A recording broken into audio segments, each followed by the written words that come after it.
Hello guys, আসসালামু আলাইকুম। সবাই কেমন আছেন? আশা করছি ভালো আছেন। তো আজ আমার অনার্স ক্লাসের প্রথম দিন, তো সেখানে যাচ্ছি সরকারি এয়ারপোর্ট পাবনাতে। তো অল্প কিছুক্ষণের মধ্যে কলেজের মধ্যে ঢুকে যাব। আপনারা সবাই কেমন আছেন? এটা কিন্তু আমার 50তম ব্লগ। দেখতে দেখতে অর্ধশত ব্লগ চলে আসলো।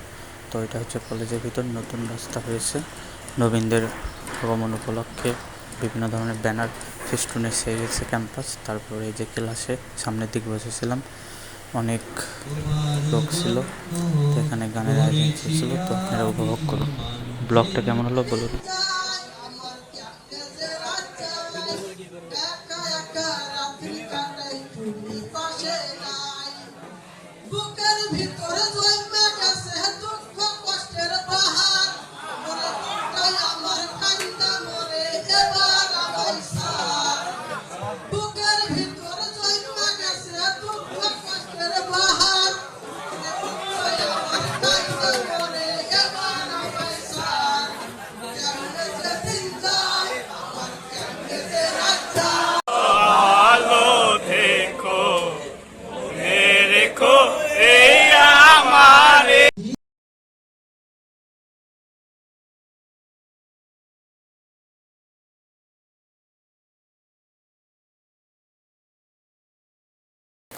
সবাইকে আল্লাহ হাফেজ। আরও সুন্দর সুন্দর ব্লগ আসবে সামনে।